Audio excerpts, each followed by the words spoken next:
ఈ వీడియోలో గుణకారం ఆధారంగా పద సమస్యలు ఎలా చేయాలో నేర్చుకుందాం.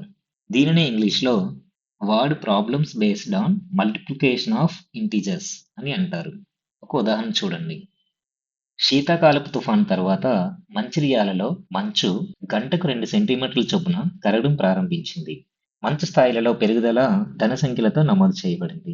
మంచు స్థాయిలలో తగ్గుదల రుణ సంఖ్యలతో నమోదు చేయబడింది.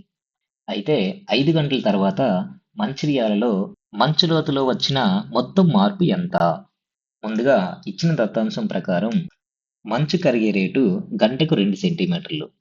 ఇక్కడ మంచు కరుగుతుంది కాబట్టి -2 రాస్తున్నాం. పెరిగితే ప్లస్ అని రాస్తాం. అలాగే ఇచ్చిన మొత్తం సమయం ఎంత? ప్రశ్నలో చూడండి. 5 గంటలు. మంచు గంటకు -2 సెంటీమీటర్ల చొప్పున కరుగుతుంది.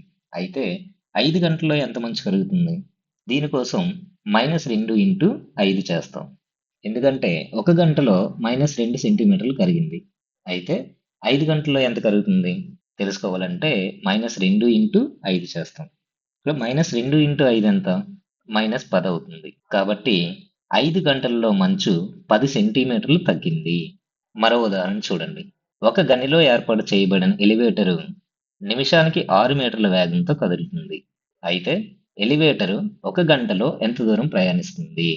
ముందుగా ఇచ్చిన దత్తాంశాన్ని రాయండి. ఎలివేటర్ వేగం ఎంత? నిమిషానికి 6 మీటర్లు. ఇక్కడ ప్రశ్నలో మనల్ని అడిగింది గంటకు ఎంత దూరం ప్రయాణిస్తుందని. కాబట్టి ఈ గంటలను నిమిషాల్లోకి మార్చాలి. 1 గంట అంటే ఎన్ని నిమిషాలు? 60 నిమిషాలు. అంటే 1 గంటలో ఎలివేటర్ ఎంత దూరం ప్రయాణిస్తుందో కనుక్కోవాలి అంటే 60 నిమిషాల్లో ఎంత దూరం వెళ్తుందో కనుక్కోవాలి. ఇచ్చిన దత్తాంశం ప్రకారం 1 నిమిషానికి 6 మీటర్ల దూరం వెళ్తుంది. అంటే 60 నిమిషాలకి ఎంత దూరం వెళ్తుంది? తెలుసుకోవాలంటే 60 ఇంటూ 6 చేయాలి. 60 ఇంటూ 6 ఎంత? 6 6 36, పక్కన 0 పెడతాం.